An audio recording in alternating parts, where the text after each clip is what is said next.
Hey guys, welcome back to the Real Southern Garden. I'm Sarah, and today we're at Brumby Gardens in Marietta, Georgia.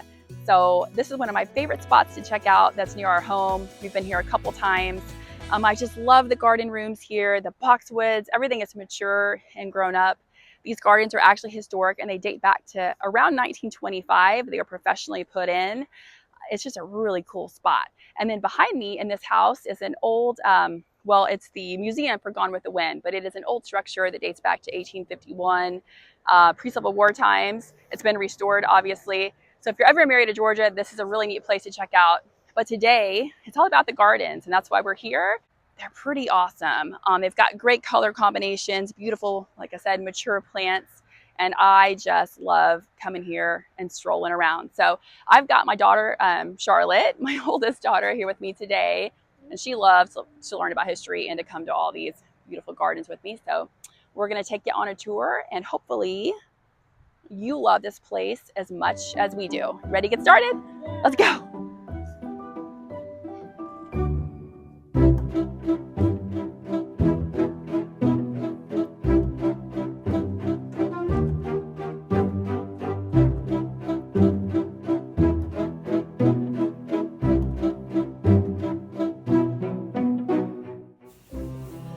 So they have a really nice little pop of color here as you approach, growing underneath this little Friends of Brumby Hall sign. They've got some beautiful deep red coleus and some nice begonias with some beautiful color to them. I really like this combination.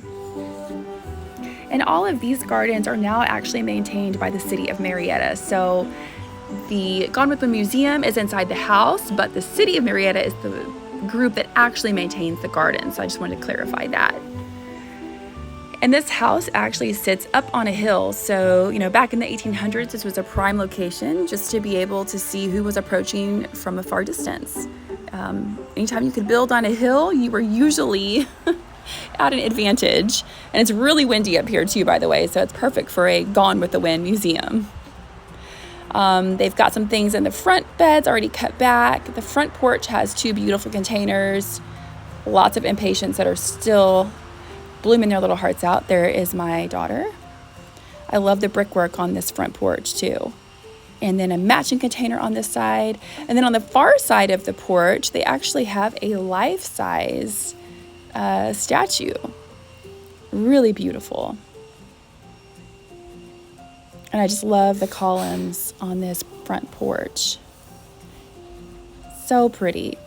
Obviously Greek Revival house. I'm going to take you inside just for a bit to show you a few things. This is about the gardens, not really about the inside of the home or anything like that, but they have quite the collection of beautiful replica dresses from Gone with the Wind. So, like I said, if you ever have time to check this place out, it is quite interesting to see all of these big poofy dresses and all of the history that goes with that movie.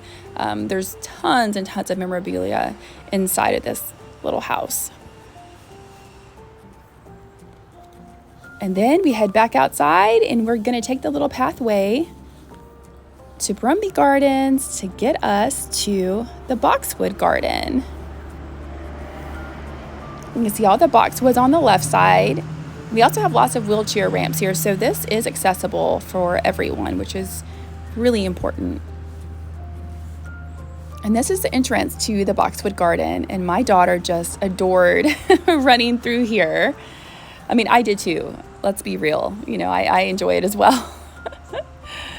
It almost reminds me of a very, very small Middleton place. The gardens around Middleton have tons of little boxwood mazes built in, just on a much larger scale. And so these gardens were put in around, actually 1930. The house was new owners took it over in 1925, but the gardens were put in 1930 by Robert Owens. He was a landscape designer from the University of Georgia. He actually created the program there. So really neat just get to see these gardens. He had a hand in Callaway Gardens as well. Then after you come through the little boxwood garden, it brings you out to this beautiful view where you can see the fountain and kind of the different terrace levels and the different garden rooms. It's just such a pretty view.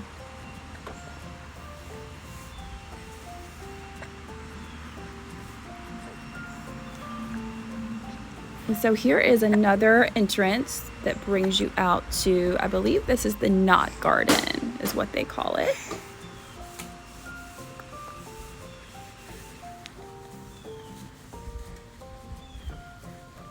Either the knot garden or the perennial garden, I can't remember, but I know there is a sign that tells us. And then they have lantana that has just gotten huge. This does not perennialize for me on my property. Maybe I should try it again. This one looks like it's been coming back. It looks like it's not a one-year plant. And then we have more of that beautiful pink begonia with some fabulous plants that give it a little tropical look there in the back. And we have some hollies up here on the right. And then they actually still have some blue hydrangeas that are putting on some brand new blue blooms too. I think that we're gonna pan around and see those over here. There they are on the left. They have some fresh blooms on them. You know, a lot of the plants around Georgia right now, or northwest Georgia, I'm sure central Georgia as well, think it's spring and they're just putting on new blooms. So it's quite interesting. Another shot of those beautiful begonias that have grown huge. And they have some Japanese maples there in the back that really give beautiful color. And then we're going to head on down to the fountain and take a look at this beautiful brickwork. Fountains are in so many Southern gardens and definitely in Greek Revival gardens, and that was the design of this garden. Robert Owens did a lot of private Greek Revival gardens for clients, and he did a lot of other projects as well, but he was definitely known for doing private residences and helping them get a gorgeous Greek Revival garden.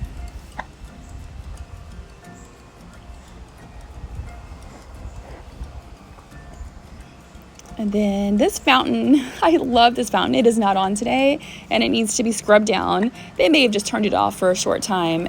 Fountains can get gunky really, really quick, especially when they're white like this one. There's the back side of this house with all those windows. They added that back room on, I'm pretty sure.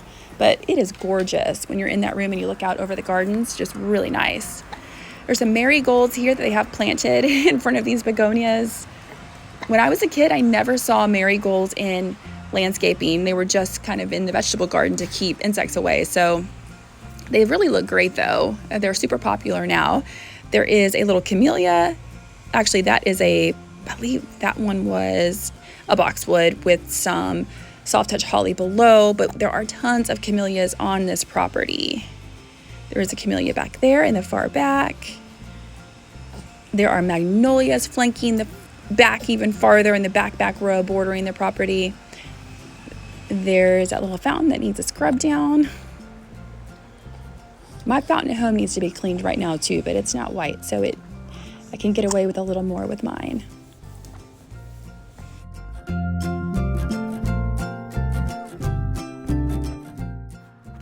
They have a lot of japonica camellias here that should be blooming in the winter, so we will definitely come back here in the winter just to see how everything looks and get some ideas for our own garden. I always find a lot of inspiration visiting other places, and especially during different seasons, because you can really see what evergreen plants are still there when all the annuals are not. And that looks like that could be apple blossom camellia. It is already blooming. I am not sure. It's beautiful either way. They've got some nice boxwoods in the back. We've got more begonia. Looks like some soft touch holly behind that.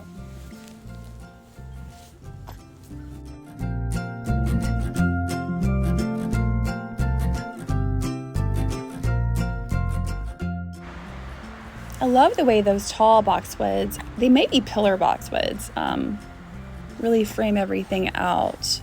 And the camellias, of course, do a good job of that as well. Then you can see the Japanese maples in the distance. Really gives it some nice color and some dimension.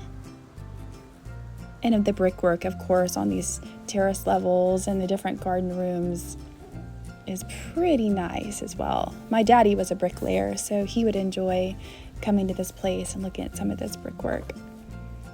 This is the perennial garden. Okay, so that one was the perennial garden, and then the knot garden, I think, is to our right. There's that beautiful blue hydrangea that is still blooming.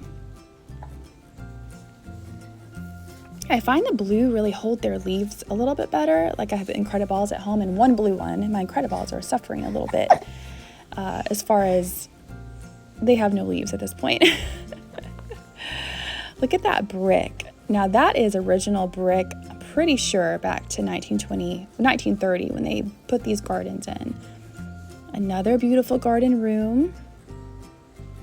And then they have facilities back here. Of course, they have a restroom. So if this was to be used for any kind of an event, whether it was a wedding or anything, there's great, everything is just set up to be so nice for anything you need.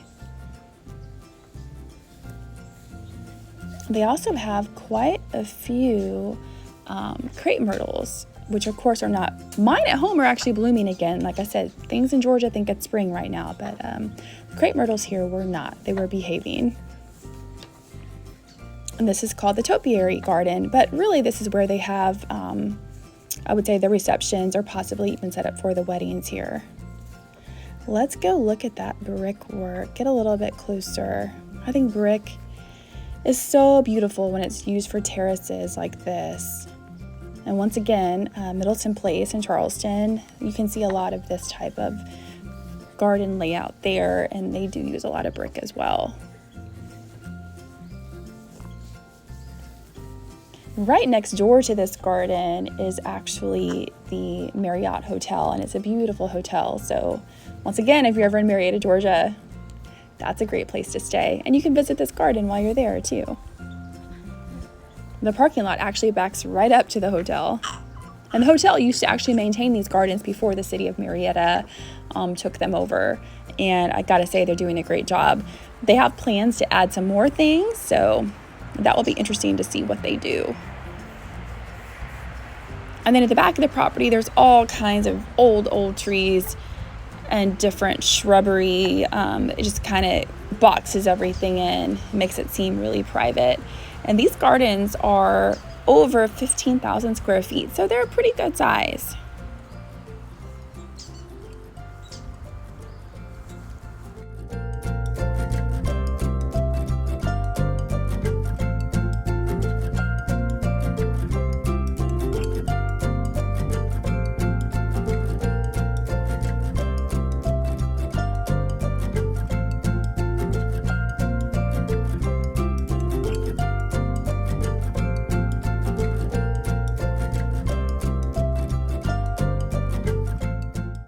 And then we're gonna head up this little flight of stairs right here and go back up to the top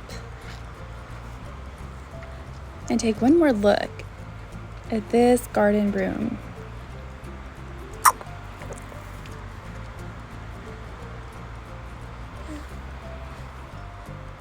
Next year, I'm definitely gonna plant more begonias. I've got a couple this year, but I mean, they just have staying power. Look at that. This is November. There's my daughter checking out a historical sign. I think this is actually in remembrance of someone. Yeah.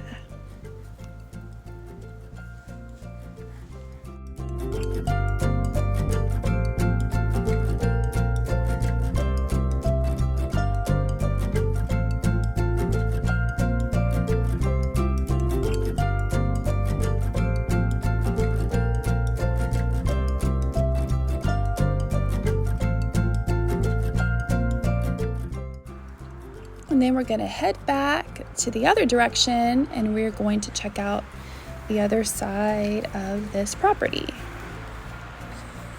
Another look at that beautiful lantana. These trees right here look like they were newly put in. We're going to go back through the boxwood garden.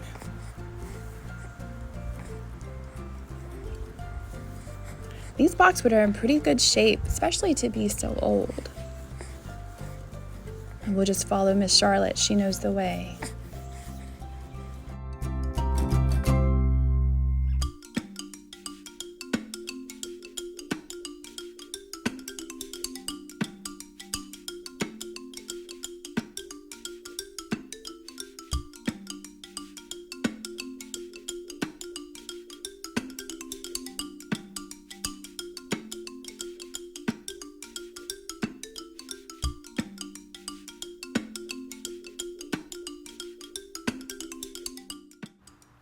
And through the maze we go.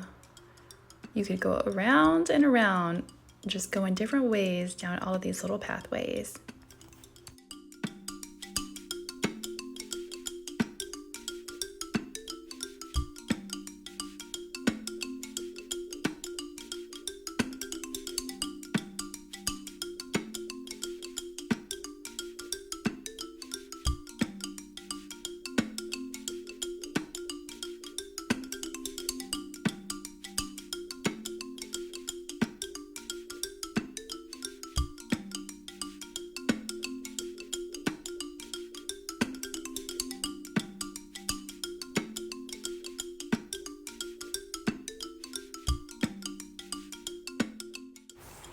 And then we're heading to the other side of the property. Look at this holly right here. The way they have it pruned up.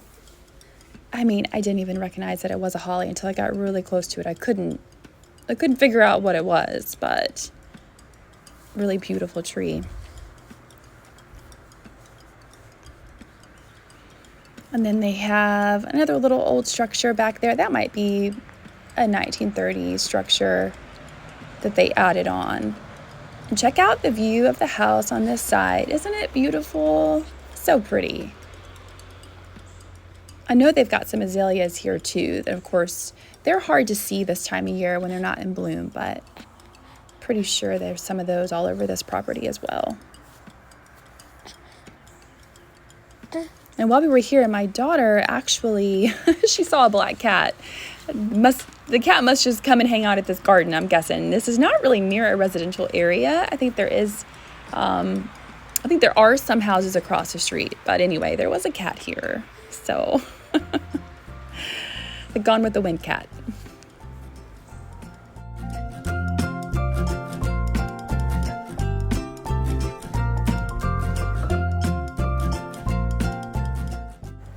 And then we're going to just take a little stroll back to the back of the property, going around the right side of the house so we can see how it looks. There's that wheelchair ramp again that makes it accessible for everyone. I always love to see that because it's so important. Beautiful magnolias on the right with those glossy leaves that are just so shiny in the sun.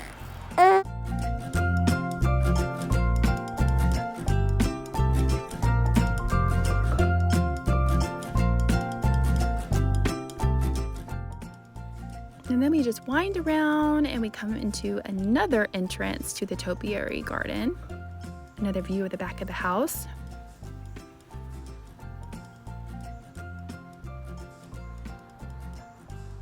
Oh, we have more of those beautiful, almost like a hot pink orange begonia with some banana tree, I believe that is on the side. And then we have a gorgeous Camellia sasanqua right here, all nicely pruned up. I'm trying to get a good shot of that. Sorry about that, guys. Sometimes white is hard to get to really photograph very well, but she was gorgeous. And I'm not sure the variety. I don't think it's white dove. It could be, but I don't think it is.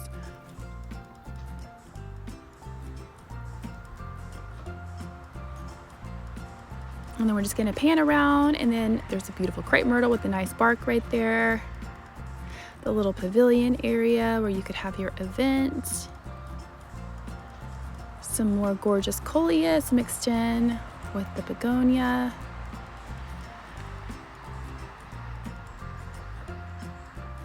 And then there's a little splash of color right here in the middle as you approach the gazebo.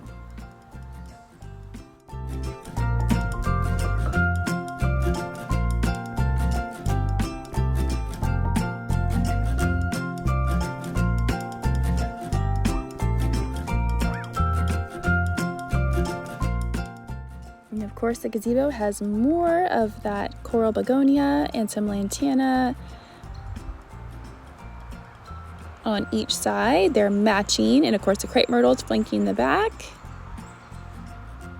And then we're going to head back the other direction.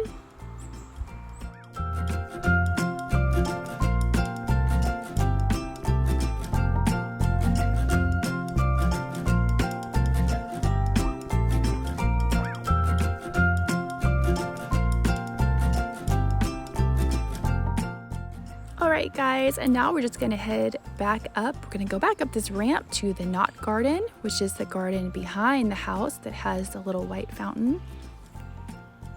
And I'm going to let you check it out from this angle because, as you probably know, gardens look different from every angle. I know my garden at home is the same way. So we're going to head back up here, check it out from this side. Looks great with all those trees that just frame it in and all the camellias that they have.